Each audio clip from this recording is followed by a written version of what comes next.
সম্মানের এই জন্য আমরা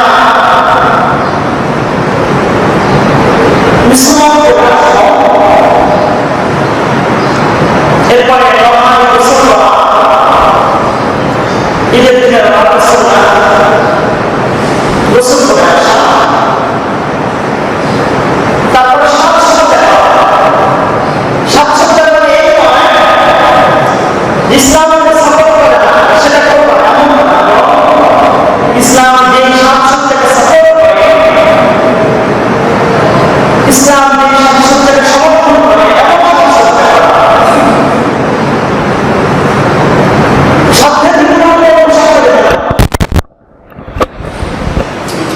আপনার সাথে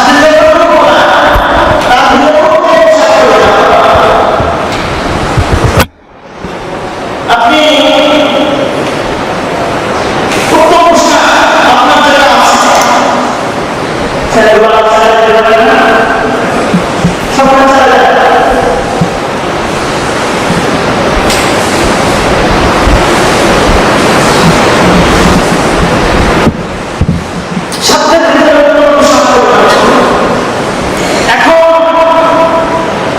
আমি একটা বাংলাদেশ কিনেছি, এই বাংলাদেশের মূল্য হচ্ছে 3000 টাকা। আর আমার পাশে একটা বাচ্চা, সে একটা টি শার্ট কিনে পড়বে ঈদের দিনে, তার জুটতেছে না। আপনি 3000 টাকা দিয়ে শার্ট বাংলাদেশ কিনেছেন, এই 3000 টাকা দিয়ে না কিনে আপনি 3000 টাকা কিনলেন তো চলবে। এটা একজন মানুষের বৈশিষ্ট্যে অন্যতম বৈশিষ্ট্য হল সহকর্মী। ঈদের নামাজ আমি পড়তে এসেছি, আমার পাশের বাসা যে ছেলেটা ঈদের জামা কিনতে পারে না, তার খবর নিয়েছি। আমার ছেলেকে আমি তার ঈদের পোশাক কিনে দিয়েছি 5000 টাকা ব্যয় করে। পাশের বাসার একটা ছেলে, সে 200 টাকা শার্ট করতে পারে না। আপনি আপনার বাচ্চাকে যে 5000 টাকা ব্যয় করে জামা কাপড় কিনে দিয়েছেন, এটা উচিত নয় না। আপনার বাচ্চাটাকে 5000 টাকা জামা কাপড় না কিনে দিয়ে আপনি তাকে 4500 টাকা দিতে পারবেন, 500 টাকা ওই বাচ্চাটার জন্য রেখে দিতে পারবেন। এটা হচ্ছে ইসলামের শিক্ষা, এটা হচ্ছে মুসলমানদের শিক্ষা। আজ আমাদের অবস্থা এত খারাপ কেন? আমরা শুধু নিজেদেরটাই চিন্তা করি, আশপাশের মানুষ খেয়ে আছে নাকি না খেয়ে আছে তাদের কথা ভাবি না। আল্লাহ তাআলা আমাদেরকে বোঝার আমল করার তৌফিক দান করুন। তো সবার উপস্থিতি, ঈদের দিনের একটা সুন্নাত হচ্ছে সাথে ভিতরে উত্তম পোশাক পরিধান করা। আপনার সাথে যতটুকু বলায় তার ভিতরে উত্তম পোশাক পরিধান করা। আর একটা সুন্নাত হচ্ছে সুগন্ধি ব্যবহার, আতর ব্যবহার করা। এটা রাসূল সাল্লাল্লাহু আলাইহি ওয়াসাল্লামের সুন্নাত। আতর ব্যবহার করা রাসূল সাল্লাল্লাহু আলাইহি ওয়াসাল্লামের সুন্নাত। আতর ব্যবহার করা।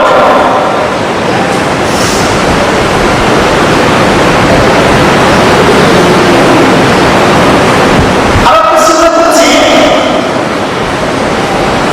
ঈদের নামাজে আসার আগে, মানে ঈদের ফিতর, রমজান মাসের পরে যে ঈদ হয়, এই ঈদুল ফিতরে আসার আগে কিছু মিষ্টি জাতীয় জিনিস নিয়ে আসে।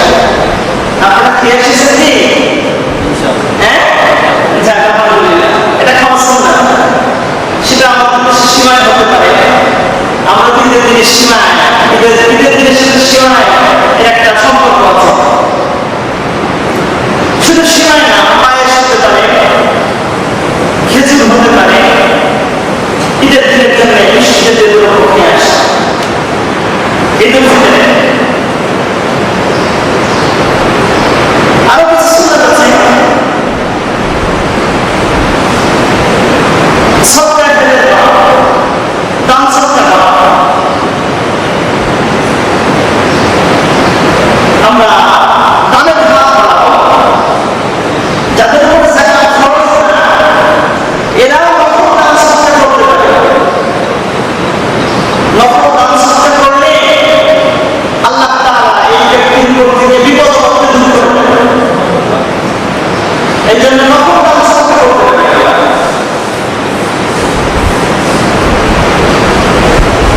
এরপরে ঈদের দিনের আরেকটা সুন্নাত আছে। এই সুন্নাতটা আমল করা একটু কঠিন। গ্রাম অঞ্চলে সহজ, শহরে কঠিন। সেটা হচ্ছে এক রাস্তা দিয়ে আসা, রাস্তা দিয়ে বাড়ি যাওয়া। ঈদের দিনের একটা সুন্নাত আছে কি নাই? এক রাস্তা দিয়ে আসা, আর এক রাস্তা দিয়ে বাড়ি যাওয়া। আমাদের ঢাকায় সহজ, খুব কঠিন, অসম্ভব করলে চলে। তারপরে এটা একটা সুন্নাত, পায়ে হেঁটে হেঁটে আসা, পায়ে হেঁটে হেঁটে ঈদগাহ আসা, এটা একটা সুন্নাত। পায়ে হেঁটে হেঁটে ঈদগাহ আসা। আরেকটা সুন্নাত হচ্ছে আমরা একটা তাকবীর ইতিমধ্যে আমরা শুনেছি, আল্লাহু আকবার, লা ইলাহা ইল্লাল্লাহ, আল্লাহু আকবার, আল্লাহু আকবার, ওয়ালিল্লাহিল হামদ। এটা বেশি বেশি পড়া। তবে এর একটা নিয়ম আছে। নিয়মটা হচ্ছে রমজান মাসের পরে যে ঈদ হয়, যাকে ঈদুল ফিতর, এই ঈদের নাম কি? ঈদুল ফিতর, এরকম বলি আমরা। ঈদুল ফিতর, এই ঈদে এই তাকবীরটা যখন আমরা বলবো তখন আস্তে আস্তে বলবো। কি বলবো? রাস্তা দিয়ে আমরা আসছি, যারা আমার আলোচনায় এখানে শুনতে পাচ্ছেন, আল্লাহু আকবার, আল্লাহু আকবার, লা ইলাহা ইল্লাল্লাহ, আল্লাহু আকবার, আল্লাহু আকবার, ওয়ালিল্লাহিল হামদ। এই যে বাক্যটা, এই বাক্যটা আস্তে আস্তে করতে করতে আসে, অনুচ্চ স্বরে আস্তে করে। আর কুরবানির ঈদে, ঈদুল আযহা, এই ঈদে আমরা এই বাক্যটাকে জোরে জোরে করতে করতে আসি, একটু জোরে করতে করতে আসি। এটা হচ্ছে ঈদের দিনের মোটামুটি কিছু সুন্নাত। ঈদের দিনের আরো কিছু কাজ আছে, যে কাজগুলো হচ্ছে সামাজিক কাজ। যেমন ধরেন প্রতিবেশী খোঁজখবর নেওয়া, আলোচনা শুরুতে একটু বলেছি। প্রতিবেশী খোঁজখবর নেওয়া, যে আমি যেখান থেকে ঈদের নামাজ পড়তে আসছি, আমার পাশের বাসার মানুষের কি অবস্থা, তাদের বাসায় কি সেমাই কিনতে পেরেছে, তাদের বাসায় কি গোশ রান্নার ব্যবস্থা হয়েছে। যদি তাদের বাসায় গোশ রান্নার ব্যবস্থা না হয়, আপনার বাসায় কি কিছু আপনার বাসায় দিয়ে দেবে। এটা আল্লাহ রাসূল সাল্লাল্লাহু আলাইহি ওয়াসাল্লামের সুন্নাত। ঈদের দিন আপনি খেয়ে থাকবেন আর এই মানুষটা না খেয়ে থাকবে, সেটা হতে পারে।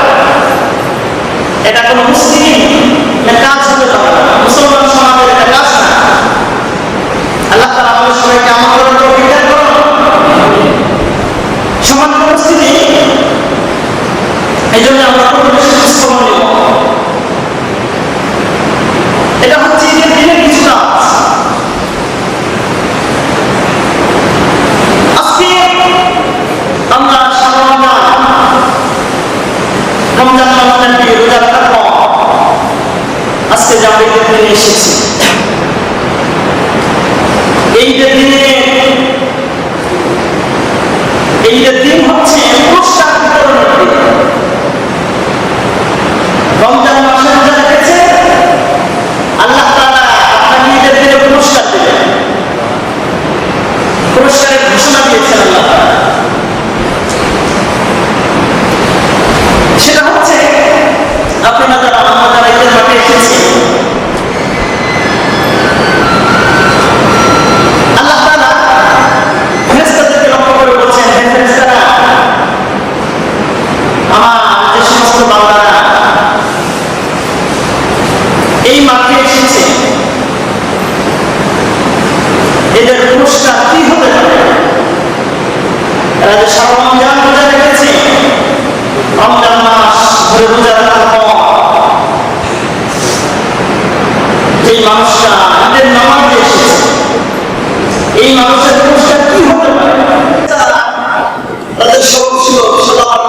বলছেন যে আল্লাহ যে শ্রমিক কাজ করবে সেই শ্রমিকের শ্রমের যে মূল্য সেটা দিয়ে দিয়ে কিছু সম্ভব।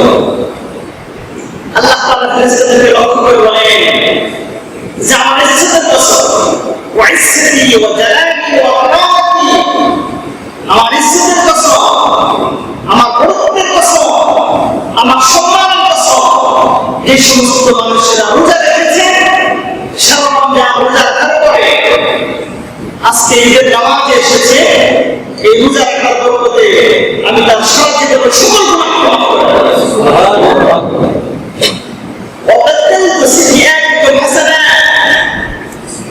আর এই ব্যক্তির জন্য গুনাহ আছে, যে গুনাহগুলো করেছিল এই গুনাহকে আমি আল্লাহ তাআলা নেকি দ্বারা পরিবর্তন করে দেব।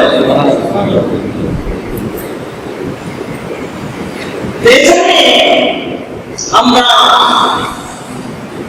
রমজান মাসে রোজা রেখেছি, সারা রমজান রোজা রাখার পর সিয়াম শুরু করার পর আজকে আমরা ঈদগাহে এসেছি। আল্লাহ তাআলার কাছে দোয়া করব যেন আল্লাহ তাআলা আমাদের জীবনের সকল গুনাহকে মাফ করে দেন। সকলে বলেন আমিন। সম্মানিত উপস্থিতি, আল্লাহ তাআলার কাছে ক্ষমা চাওয়া, ক্ষমা আশা করা, ক্ষমা চাইতে পারা, এটা সৌভাগ্যের কারণ। অনেকেই আল্লাহর কাছে ক্ষমা চাইতেও পারে না, এমন কত আছে না? আছে, খুঁজে দেখতে আছে, ক্ষমা চাইতে পারে না। আল্লাহ তাআলা ক্ষমা চাওয়ার সুযোগ দিয়েছে, এটা অনেক বড় নিয়ামত। এই জন্য আল্লাহ তাআলার কাছে রোনাজানি করবেন, কান্নাকাটি করবেন, আল্লাহর কাছে দোয়া করবেন যেন আল্লাহ তাআলা আমাদের জীবনের সমস্ত গুনাহকে মাফ করে দেন। সকলে বলেন আমিন। সম্মানিত উপস্থিতি, আজকে আমরা ঈদের নামাজের পরে বাসায় ফিরে যাব। বাসায় ফিরে যাবো এমন অবস্থায় আল্লাহর কাছে আমরা আশা রাখি যেন আল্লাহ তাআলা আমাদের সবাইকে নিষ্পাপ করে দেন। আল্লাহর কাছে আমরা এমন আশা করি যেন আল্লাহ তাআলা আমাদের জীবনের সমস্ত গুনাহকে মাফ করে দেন। রমজান মাস যে চলে গেল, আমরা আমাদের জীবনের গুনাহ মাফ করাইতে পারছি কিনা, আমাদের জীবনের গুনাহ মাফ হয়েছে কিনা এটা আমরা জানি। অথচ আল্লাহ রাসূল সাল্লাল্লাহু আলাইহি ওয়াসাল্লামের একটি হাদিসে থেকে পাওয়া যায়, আল্লাহ রাসূল সাল্লাল্লাহু আলাইহি ওয়াসাল্লাম বলেছেন যে যে ব্যক্তি রমজান মাস পেল অথচ সে তার জীবনের গুনাহ মাফ করাইতে পারল না, এই ব্যক্তি ধ্বংস হোক। যে ব্যক্তি রমজান মাস পেয়েছে কিন্তু রমজান মাস পাওয়ার পরেও এই ব্যক্তি তার জীবনের গুনাহ মাফ করাইতে পারে না, এই ব্যক্তি ধ্বংস হোক।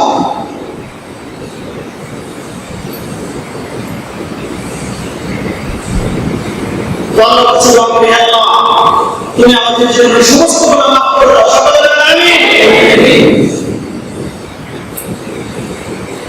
নিজের জন্য দোয়া করা, নিজের আত্মীয় স্বজন যারা আছে, বিশেষ করে আব্বা মা, তাদের জন্য প্রাণ ভরে দোয়া করা যে রমজান মাস নিজের গুনাহের জন্য ক্ষমা চেয়েছি, পাশাপাশি নিজের আত্মীয় স্বজন যাদের দুনিয়া ছেড়ে চলে গেছে, আব্বা মা যাদের দুনিয়া ছেড়ে চলে গেছে, তাদের জন্য দোয়া করা। রমজান মাসে দোয়া করবো না, তাদের জন্য দোয়া করবো।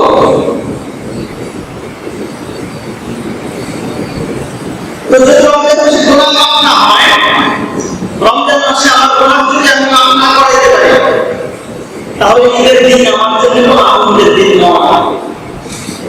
রমজান মাসে যদি আমার গুনাহ মাফ না হয়, তাহলে ঈদের দিন আমার জন্য কোনো আনন্দের দিন নয়। রমজান মাস হচ্ছে গুনাহ মাফ করার মাস। এই জন্য স্কুলে আল্লাহর কাছে কাটাকাটি করবো যেন আল্লাহ তাআলা আমাদের গুনাহকে ক্ষমা করে দেন। হযরত আবু বকর সিদ্দিক রাদিয়াল্লাহু তাআলা ঈদের নামাজ পড়তে আসেন। ঈদের নামাজে মাঠে উনি কান্না করতে আছেন। অন্যান্য সাহাবায়ে কেরাম রাদিয়াল্লাহু তাআলা আনহুম জিজ্ঞাসা করছেন, ভাই আবু বকর কান্না করো কেন? ঈদের দিনে তো কান্না করতে হয় না। হযরত আবু বকর সিদ্দিক রাদিয়াল্লাহু আনহু বলেন, রমজান মাস হচ্ছে গুনাহ মাফ করার মাস। রমজান মাস হচ্ছে গুনাহ মাফ করার মাস।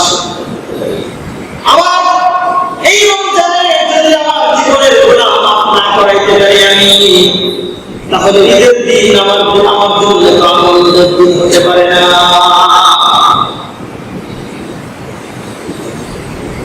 আনন্দের দিন ওই ব্যক্তির জন্য যে ব্যক্তি সারা রমজান রোজা রেখেছে, যে ব্যক্তি রমজানের সিয়াম সাধনা করেছে, আল্লাহ তাআলা সন্তুষ্ট হয়ে যে ব্যক্তির সারা জীবনের গুনাহকে মাফ করে দিয়েছেন, সেই ব্যক্তির জন্য হচ্ছে আজকে আনন্দের দিন।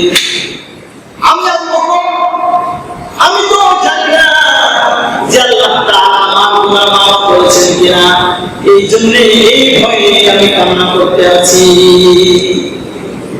এই জন্য আমি কান্না করছি। মুসলমান ভাইরা, এই জন্য রমজান মাস জীবনের দিকে চলে গেল। এই বরকতপূর্ণ মাসের মায়, এই বরকতপূর্ণ মাসকে মনে করে আমরা আফসোস করার প্রয়োজন। ঈদের দিন, আজকে আমাদের দিন, আজকে সারা রমজান রোজা রাখার পর আল্লাহ তাআলার কাছ থেকে পুরস্কার পাওয়ার দিন। এই দিন তো আনন্দের দিন হবে, কিন্তু আমি পুরস্কার পাচ্ছি কিনা সেইটা ভেবে চিন্তে আনন্দ করা দরকার। পরীক্ষা দিয়েছে একটা ক্লাসের 30 জন ছাত্র, 30 জন ছাত্রের ভিতরে 25 জন ছাত্র পাস করেছে, 5 জন ফেল করেছে। আচ্ছা বলুন তো, এই 25 জন খুব মজা করবে, হাসি উল্লাসে মেতে উঠবে, এই 5টা ছেলেকে হাসি তামাশা করতেছে নাকি? এই 5টা ছেলের ভিতরে ভিতরে আনন্দ হচ্ছে, তারা কান্নায় ভেঙে পড়েছে। তার কারণ অন্যান্য ছেলেদের মতো এরাও পরীক্ষা দিয়েছে, অন্যান্য ছেলেদের মতো এরাও পরীক্ষায় ফেল করেছে, কিন্তু ফলাফলের বিচারে ওই ভাইগুলি পাস করেছে, এই 5টা ছেলে পাস করে নাই। সুতরাং ওই ছেলেগুলি যে পরীক্ষায় পাস করার কারণে হাসি উল্লাসে মেতে উঠেছে, ওই ছেলেগুলি যেভাবে পাস করার কারণে পুরস্কার পেয়েছে, এই ছেলেগুলি পাস না করার কারণে ঠিক ততভাবে অপমানিত বোধ করছে। এই ছেলেগুলি পাস করে নাই বলে তারা কান্না করছে। আজ আমরা রমজান মাসে রোজা রাখার পরে আজকে আমরা পুরস্কারের দিনে হাজির হয়েছি। সুতরাং নিজের মনের কাছে প্রশ্ন করার প্রয়োজন, রমজানের কতটুকু হক আদায় করে আমি রোজা রেখেছি, এইটা আমার ভাবার প্রয়োজন। রমজান মাস চলে গেছে, কতটুকু হক আদায় করে রমজানের রোজা রেখেছি, এটা ভাবার প্রয়োজন। আমার রমজান যদি এমন ভাবে কেটে যায় যে রমজানের মাধ্যমে আমার গুনাহ মাফ করা হয়নি, তবে আজকে যত ঈদের দিন হোক না কেন, ওই ব্যক্তির জন্য ঈদের দিন হতে পারে না,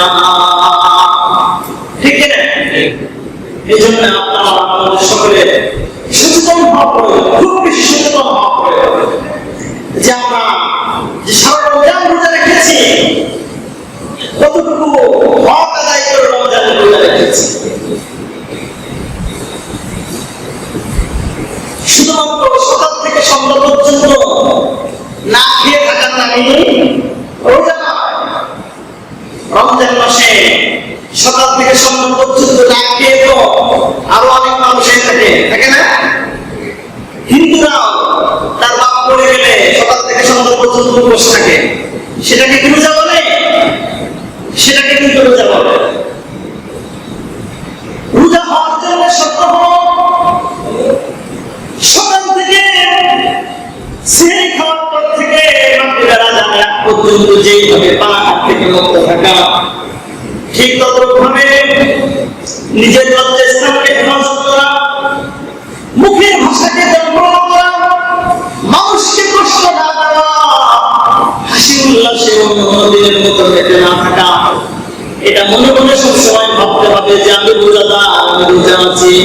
নদীদের মতো জেনারেলদের মতো আমি চলাফেরা করতে পারবো না। এটা ভেবে রমজান মাস অতিক্রম। এই জন্যে আপনারা আমাদের সকলে আজকে যে আল্লাহর কাছে পুরস্কার দিতে এসেছি, আল্লাহর কাছে দোয়া করবো যেন আল্লাহ তাআলা অন্যান্য কিছু কিছু বান্দাদের রোজা কবুল হয়েছে। সারা পৃথিবীতে অনেক বান্দাদের রোজা কবুল হয়েছে না?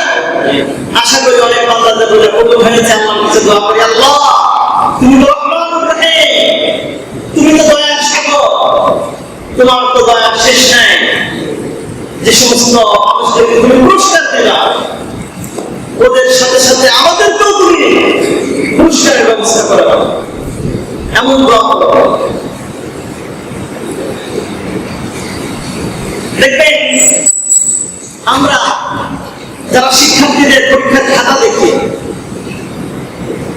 পরীক্ষার খাতা দেখার সময় অনেক বাচ্চাদের লেখাপড়া ভালো, তাদের রেজাল্টটা সুন্দর হয়। দেখা গেল যে পরপর 10টা খাতা খুব ভালো আসছে, তাদের রেজাল্ট 80-র উপরে এসেছে। এরপরে একটা ছেলের লেখার অবস্থা ভালো না, কিন্তু এই 10টা খাতা দেখতে দেখতে মনে হচ্ছে একটু ভালো আছে, ছেলেদের লেখাপড়া ভালো, নাম্বারটা ভালো আসতেছে। পরবর্তীতে যে ছেলেটা লেখাটা খারাপ, পরীক্ষার মানটা খারাপ হয়েছে, আগের ছেলেগুলো পরীক্ষা ভালো হওয়ার কারণে, মন মানসিকতা স্যারের ভালো থাকার কারণে দেখা যাচ্ছে এই বাচ্চাটাকে কোনো কায়দায় পাস করে দেওয়া না, ছেলেদের পাস করে মন মানসিকতা ভালো। কিন্তু পরপর কয়েকটা খাতা খারাপ, একটা ছেলে ভালো করেছে, মিজাজ আগের থেকেই খারাপ, শুধু কাটতে থাকে স্যার। একটা সাধারণ মানুষ, একজন স্কুলের টিচার, একজন মাদ্রাসার শিক্ষক, আমাদের অবস্থা নেই হয়, তাহলে আল্লাহ তাআলা তোর দয়ার সাগর, যিনি রহমতের কোনো শেষ নেই, অনন্ত রহমত তাআলা দেন। আল্লাহ তাআলা দয়া করে মায়া করে আমাদেরকে মাফ করে দিতে পারে, ঠিক না? এই জন্য আল্লাহর কাছে দোয়া করবো বেশি বেশি, যেন আল্লাহ তাআলা আমাদেরকে ক্ষমা করে দেন। তার অনেক বান্দা আছে এমন, যে বান্দারা যেভাবে হক আদায় করে রোজা রেখেছে, রমজানের পরিপূর্ণ হক আদায় করে যারা রোজা রেখেছে, সেই রোজাদারদের সাথে সাথে আল্লাহ তাআলা যদি আমাদের চোখ কবুল করে নেন, তাহলে আমাদের কোনো ক্ষতি হবে। এই জন্য আল্লাহর কাছে আমরা দোয়া করবো যেন আল্লাহ তাআলা আমাদেরকে মাফ করে দেন। তো সম্মানিত উপস্থিতি, এই জন্য আমরা আল্লাহর কাছে আজকে ঈদের দিনে আশা করি যেন আল্লাহ তাআলা আমাদেরকে ক্ষমা করে দেন। রমজান মাসের পরে আরেকটা মাসআলার কথা আপনারা খুব খেয়াল করেছেন, রমজান মাস শেষ হয়ে গেল, আজকে ঈদের দিন ঈদের নামাজ পড়তে এসেছি। ঈদের নামাজের পরে রমজান মাসের পরে আর ঈদের কি মাস হয়?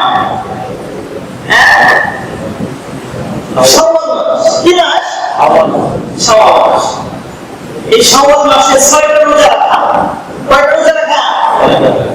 6টা রোজা। এটা একটা সুন্নাত, সকলে রাখবেন তো? চেষ্টা করবেন শাওয়াল মাসে, পুরো শাওয়াল মাসে একবারও 6টা রাখতে পারেন, আলাদা আলাদা করে ওই যে একদিন পর পর রাখতে পারেন। তবে ভালো হয় যদি রমজানের সাথে সাথে ঈদের পরের দিনে 6টা রাখা শুরু করে, তাহলে একটা সিস্টেমে পড়ে যাবে। সারা রমজান রোজা রেখেছি, ঈদের নামাজের পরের দিন থেকে আবার 6টা রোজা রেখে দেবো। আল্লাহ রাসূল সাল্লাল্লাহু আলাইহি ওয়াসাল্লাম বলেন, যে ব্যক্তি রমজান মাসের পরে শাওয়াল মাসে 6টা রোজা রাখবে, কয়টা রোজা? 6টা রোজা রাখবে, আল্লাহ রাসূল সাল্লাল্লাহু আলাইহি ওয়াসাল্লাম বলেন, এই ব্যক্তি কেমন যেন সারা বছর রোজা রাখা সওয়াব পায়। সুবহানাল্লাহ। কেমন যেন এই ব্যক্তি সারা বছর রোজা রাখে,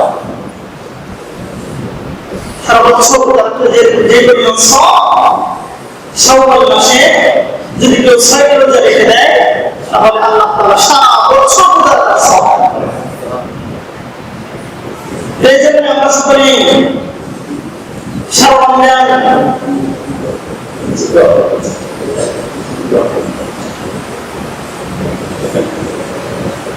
তো সারা রমজান আমরা রোজা রেখেছি।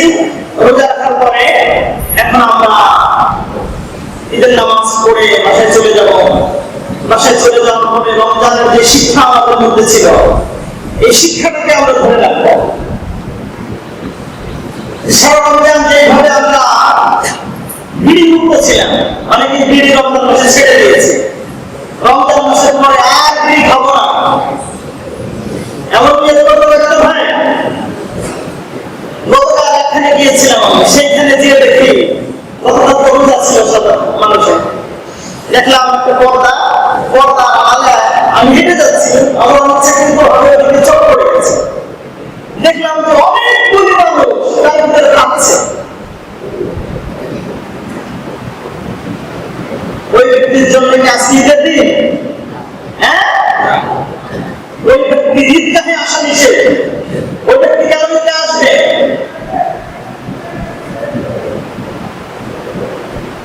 ওই ব্যক্তি ঈদে আসলে ঈদের জন্য তো সে আসবে, তার উপর একটা নামাজ ওয়াজিব আছে, হয়তো সে কারণে সে আসতে পারে, কিন্তু ঈদ উদযাপন, ঈদের আসলেও যে অর্থ, সে সারা মাস খাইছে, গরুগুলো খাইছে, অনেকে হুদাই খায়, এই বড় একটা তাকে শুধু খাচ্ছে আর খাচ্ছে।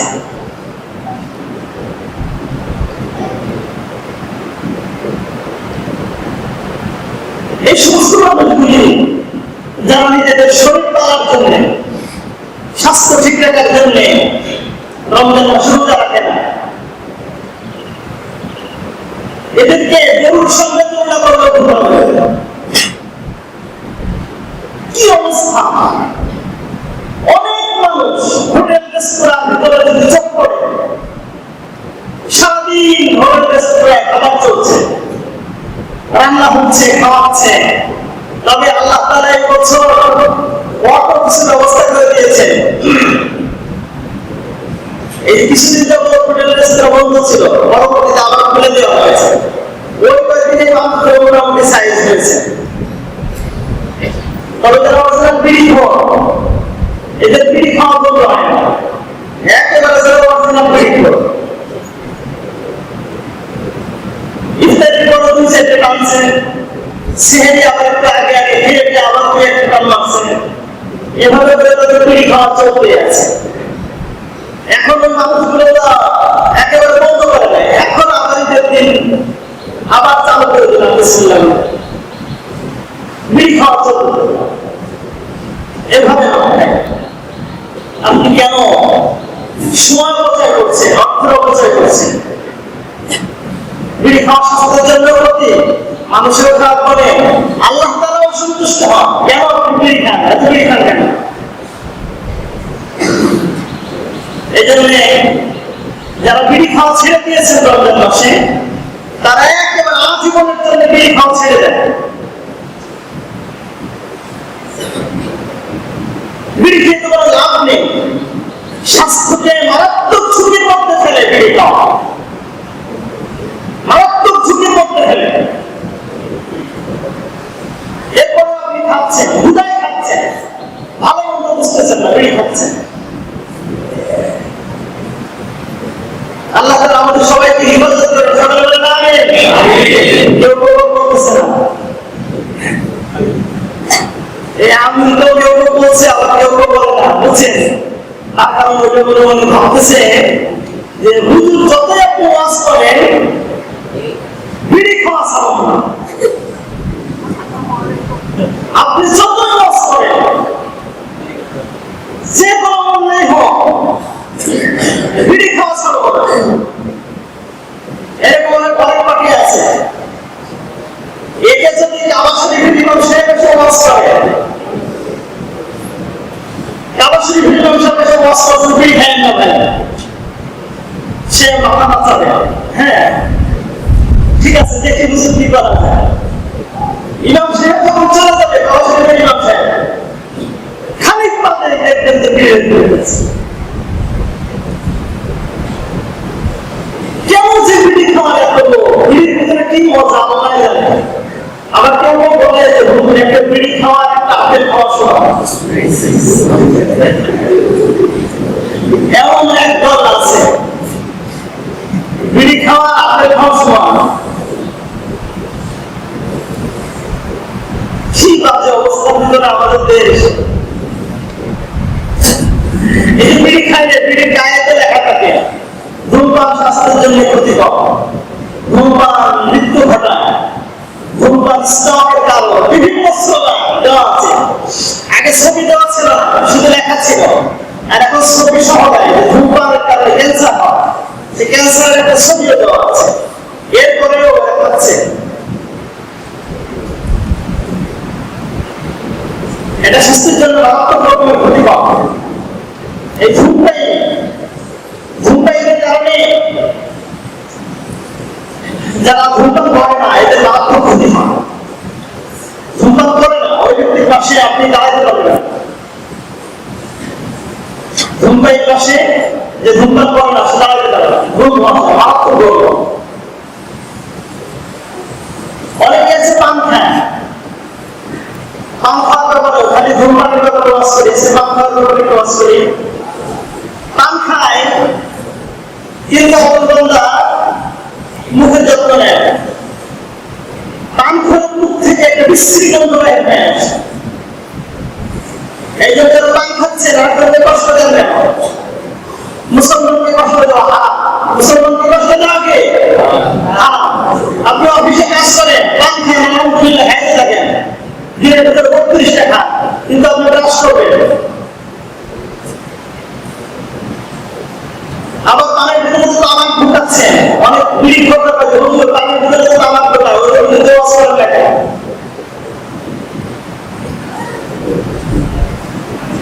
এই জন্য যে যেটা করতেছেন এই বিড়ি খাবেন না।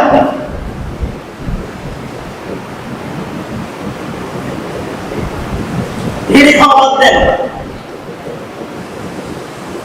বিড়ি খাইলে আপনার মুখ থেকে বিশ্রী গন্ধ আসে, সেটা থেকে আপনি নিজেও করতে থাকেন, সাধারণ জনগণকেও আপনার গন্ধ থেকে বাঁচায় রাখেন।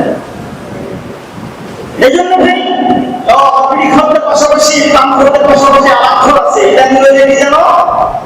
ট্যাবলেট। ট্যাবলেট খাওয়া দেখা যাচ্ছে মসজিদের বিশাল মুসল্লি, এর ভিতরে যে একজন ট্যাবলেট থাকতে পারে, আছে কিনা জানি না। যদি কেউ থেকে থাকে আল্লাহ তাআলা তাকে আজকে থেকে ট্যাবলেটের প্রতি ঘৃণা করতে পারবে। সকলে বলেন আমিন। এই যারা ট্যাবলেট খান এরা আল্লাহর কাছে কি জবাব দেবেন বলেন? ট্যাবলেট খাচ্ছেন, অর্থের অপচয় করতেছেন, রাষ্ট্রের আইন কানুন ভঙ্গ করেছেন, নিয়ম নীতির কোন তোয়াক্কা নেই। এই ট্যাবলেটটা আসার যে রাস্তা সেখান থেকেই 2 নম্বরে বাংলাদেশে যে ট্যাবলেট ঢোকে সেখান থেকে র্যাব, পুলিশ, বিজিবি এদেরকে ধরতেছে, সেখান থেকে 2 নম্বরে শুরু হচ্ছে। এরপরেও ট্রাকের নিচে, বাসের সিপাহ, মাইকের কোনা, গুন্ডা, মাল লাইনের ভিতরে, এখানে সেখানে পত্রপত্রিকা আপনারা দেখেন না, উপরে আলু বস্তা, নিচে ইয়াবার বস্তা, উপরে আলু ভর্তি নিয়ে আসতেছে, উপরে আম, নিচে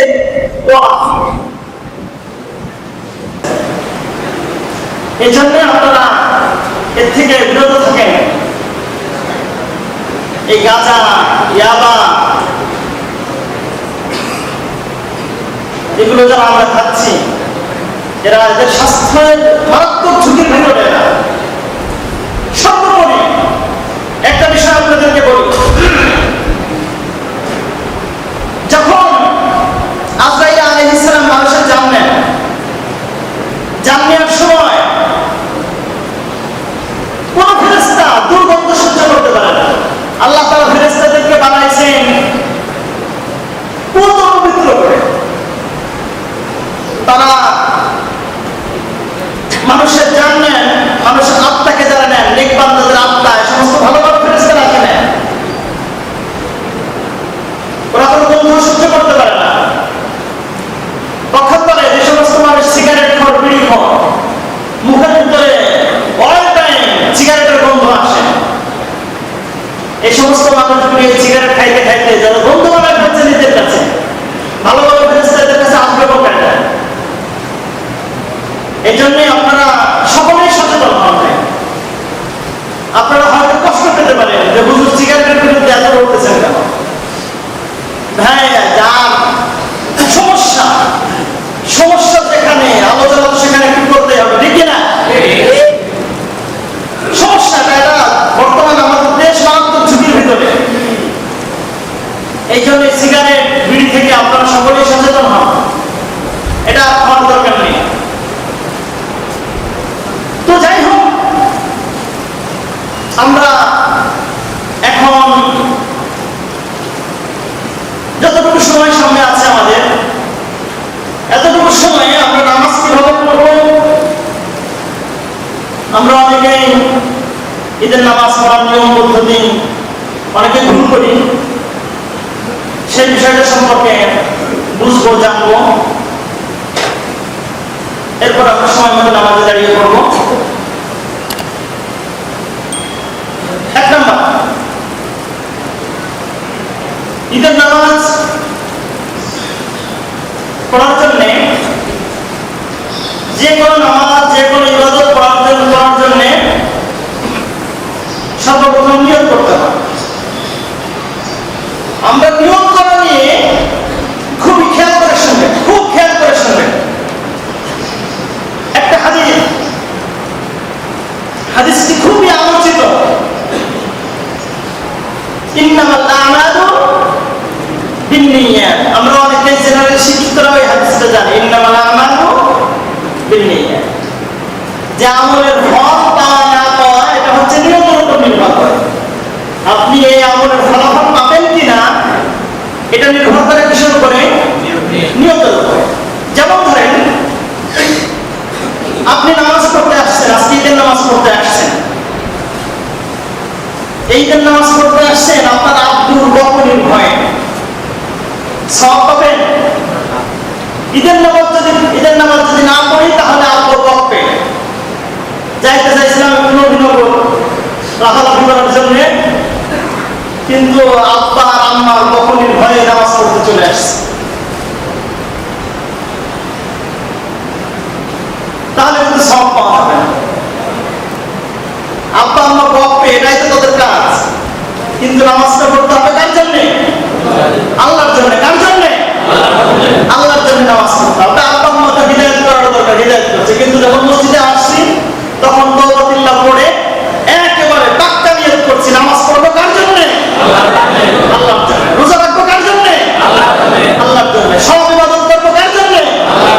ইন্না সালাতি ওয়া নুসকি ওয়া মাহইয়ায়া ওয়া মামাতি লিল্লাহি রাব্বিল আলামিন।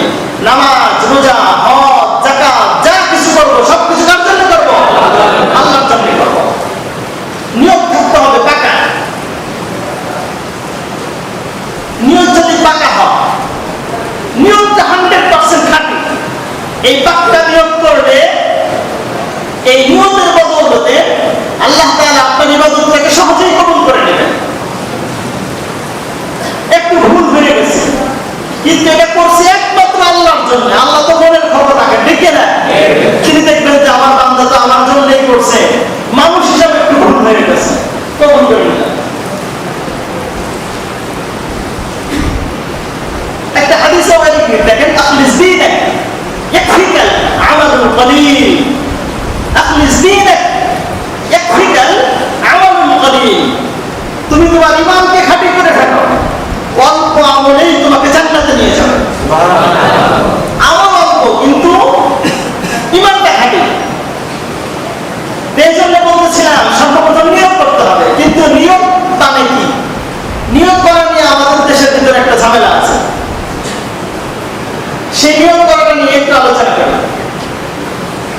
নিয়ত করাটা দেখেন, আমরা ছোটবেলায় বক্তব্যে যখন পড়েছি, মাদ্রাসার বক্তব্য পড়েছি, সেই বক্তব্যে দিয়ে পড়েছি নাওয়াইতু মুসাল্লি লিল্লাহি তাআলা রাকাতাই সালাতুল ঈদুল ফিত্র মা সিত্তাতি তাকবীরাতি ওয়াজিবুল্লাহি তাআলা ইqtadaytu বিহাযা ইমাম মুতাওয়াজ্জিহান ইলা জিহাতিল কাবাতিশ শরীফাতি আল্লাহু আকবার। এটা হচ্ছে ঈদের নামাজের নিয়ত। এটা আমরা পড়েছি, ছোটবেলায় পড়েছি, কিন্তু মৌখিক ভাবে এরকমের নিয়ত করা, আমরা যে মৌখিকভাবে যে নিয়তটা করি এটা আসলে নিয়তের প্রকৃত শিক্ষা নয়। নিয়তের আবিধানিক অর্থ হচ্ছে মনে মনে সংকল্প করা, ইচ্ছা করা। কোন কাজের মনে মনে ইচ্ছা করাকে কি বলে? নিয়ত বলে। সে কারণে এই নাওয়াইতু মুসাল্লি লিল্লাহি তাআলা এটাকে এভাবে বলার কোনো দরকার নেই। এটাকে কেউ কেউ জরুরি মনে করে, এটা তো আরো ভুলের ভিতরে। আমি যে ঈদের নামাজের নিয়মটা করলাম এটা তো আমি পারি, আপনারা সকলে শুনছেন না, কিন্তু আমি কেন করি না? এটাকে আপনারা কেউ জরুরি মনে করবেন না। এটা কত জরুরি কোনো বিষয় নয়। আপনি যে সকালবেলা থেকে নামাজের প্রস্তুতি নিছেন, 10 দিন আগে পাঞ্জাবি কিনছেন, এরপরে আপনার অফিস আদালত বন্ধ, আজকে সকালে উঠে গোসল করছেন, এরপর মসজিদে আসছেন কেন? নামাজ পড়ার জন্য। এটা একটা নিয়ম। এটা কি নিয়ম? এখন আপনাকে এসে নতুন করে নাওয়াইতু মুসাল্লি লিল্লাহি তাআলা এটা বলা কোনো জরুরি বিষয় না, বলার কোনো দরকারও নেই। আমাকে অনেকে এই বিষয়টা নিয়ে বলে হুজুর করলে সমস্যা কি? আরে ভাই, যেটা নাই সেটা আপনি করবেন কেন? শরীয়তে যেটা অনুমতি দেওয়া হয়নি সেটা আপনি কেন করবেন? একটা আমলের একটা শিক্ষা থাকতে হবে রাসূল সাল্লাল্লাহু আলাইহি ওয়াসাল্লাম থেকে, সাহাবায়ে কিরাম রাদিয়াল্লাহু তাআলা আলাইহিম আজমাইন থেকে একটা আমলের শিক্ষা আমার কাছে থাকতে হবে। তখন সেই শিক্ষার উপরে আমাকে আমল করতে হবে। কিন্তু এটা না কোনো নবী থেকে পাওয়া যায়, না কোনো সাহাবা থেকে পাওয়া যায়, কেউ এভাবে আমল করেন না। এই জন্য আপনারা নিয়ত করবেন জাস্ট আল্লাহু আকবার, মনের ভিতরে আপনি নিয়ত আছে আমি ঈদের নামাজ পড়তেছি ইমাম সাহেবের পিছনে, আল্লাহ তাআলা আপনার নামাজকে কবুল করে নেবেন। কিন্তু আপনাকে নিয়ত করতে হবে সেটা মনের ভিতরে ইচ্ছা, মনে মনে আমি মনে মনে নিয়ত করলাম যে হ্যাঁ আমি নামাজ পড়তেছি। এতটুকু সংকল্প করলেই, এতটুকু ইচ্ছা পোষণ করলেই আপনার নামাজ হয়ে যাবে। নাওয়াইতু মুসাল্লি এভাবে বলার কোনো দরকার নেই। নিয়ত করার পরে আমরা যে বিষয়গুলো খেয়াল করবো যে ভাই আমরা উপরে চলে যাই, উপরে চলে যাই, উপরে যাই, নিচে ভিড় না করি। এমনিতেই মানুষ অনেক বেশি ইয়ে হয়ে যাচ্ছে, তারপরে ঈদের নামাজ তো হবেই, নিয়ম নীতির বাহিরে চলে যাচ্ছে। তারপরেও যাই হোক আল্লাহ তাআলা আমাদের সবাইকে হেফাজত করবে, সকলে বলেন আমিন। যা হয়ে গেছে এক্ষেত্রে আমাদের কন্ট্রোলের বাহিরে। তো তারপরেও আল্লাহর কাছে দোয়া করি, মানুষের আবেগের যে জায়গাটা আছে ধর্মের প্রতি, আমাদের সকলে পৃথিবীর সকল মানুষের ধর্মের প্রতি ভিন্ন একটা দুর্বলতা কাজ করে। ব্যাপারটা বুঝছেন? দুর্বলতা তো কাজ করবে, তার কারণ এই ধর্মের উপরে আমল করলে আমার জান্নাতে যাও, এই ধর্মকে ছেড়ে দিলে আমাকে জাহান্নামে যেতে হবে, এই যে আমাদের ভিতরে একটা অনুপ্রেরণা, এটা বাস্তবতা। সুতরাং অনেক ক্ষেত্রে আইন কানুন নিয়ম নীতির বাহিরে যে আমরা আমাদের ইবাদতে মগ্ন হতে হয়। এক্ষেত্রে মানুষের জায়গাটাই বা কি বলবো, আমরা যারা আলোচনা করি আলোচনা ক্ষেত্রেই বা কি কোন বিধিনিষেধ আনবো, সেক্ষেত্রে অনেক সময় নিয়মটা অনেক বাহিরে চলে যায়। তো যাই হোক, সকলের কাছে ক্ষমা চাই, আল্লাহর কাছেও ক্ষমা চাই যেন আল্লাহ তাআলা আমাদেরকে মাফ করে দেন, আমাদেরকে যেন রোগ বালাই থেকে সকলকে হেফাজত করেন। সকলে বলেন আমিন। পাপ থেকে আল্লাহর কাছে ক্ষমা চাই, আমাদের পাপ থেকে, আমাদের গুনাহ থেকে আল্লাহর কাছে আমরা ক্ষমা চাইব। আল্লাহ, আমাদের যে গুনাহ হয়েছে, আমাদের যে পাপ হয়েছে, এই পাপ থেকে তোমার কাছে ক্ষমা চাই। এই জন্য আল্লাহর কাছে সকলে একেবারে মনের ভিতর থেকে আল্লাহর কাছে দোয়া করবেন।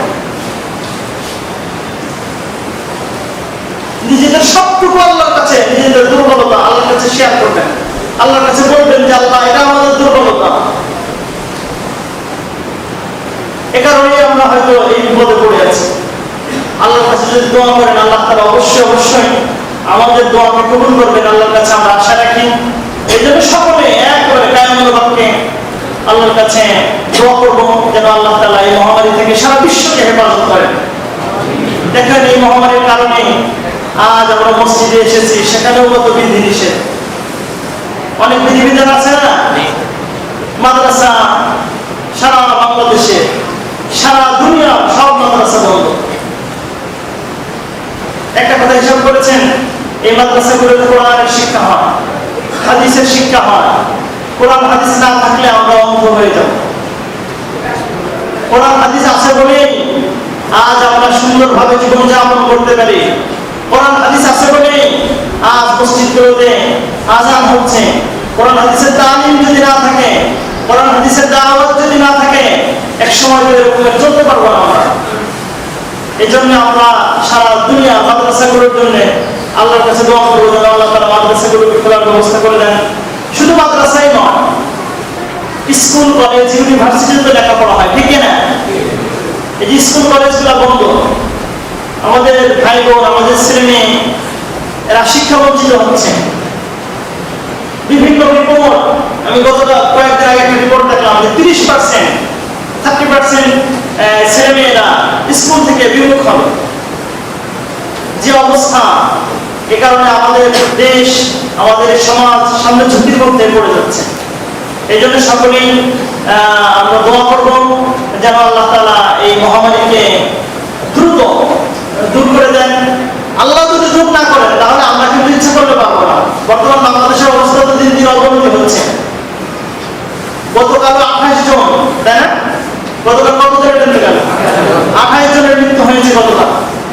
এইভাবে যদি ক্রমান্বয়ে বাড়তে থাকে, সেই 2-3 দিন থেকে শুরু করে নিয়ে আস্তে আস্তে করে 28 জনের মৃত্যু হয়েছে। আর আক্রান্তের হারও তো বাড়তে আছে। মানুষ তো রাখবে কোথায়? এই জন্য আমরা সকলেই এই সাধারণ জনগণের পাশে দাঁড়াবো। শুধু সরকার দেশ যারা চালাচ্ছে তারা কত করবে? তারা তো টাকা কুমির না, এত টাকা তারা পাবে কোথায়? তারাও তো দেশের নাগরিক, ঠিক না? আমাদের প্রধানমন্ত্রী বাংলাদেশের নাগরিক না? তারও তো একটা টাকার একটা অ্যামাউন্টের একটা পরিধি আছে, একটা সীমা একটা আছে। এখন এই জন্য আমরা ব্যক্তিগতভাবে সকলেই যার যার সহযোগিতা করব। আশপাশে যারা আছে তাদের সহযোগিতা করে দেশকে যাতে অর্থনৈতিক দেশের চাকাটা যেন চলতে থাকে সেদিকে খেয়াল রাখবো। খেয়াল রেখে আমাদের দেশ যাতে স্বাবলম্বী হয় সেদিকে আমরা সকলেই ঐক্যবদ্ধভাবে আগায় যাব। এভাবে করেই আমরা এই করোনা পরিস্থিতির যে পরিবেশ আছে, এই পরিবেশের সঙ্গে আমরা সামনের দিকে যাতে আগায় যেতে পারি, যে যাতে স্বাভাবিক হয়ে যায়, এদিকে আমরা চেষ্টা করবো। তো সম্মানিত উপস্থিতি, হয়তো লোকজন চলে এসেছে, আমাদের নির্ধারিত সময়ের কাছাকাছি সময় আমরা চলে এসেছি। আমরা নামাজে দাঁড়িয়ে পড়বো কিছুক্ষণ।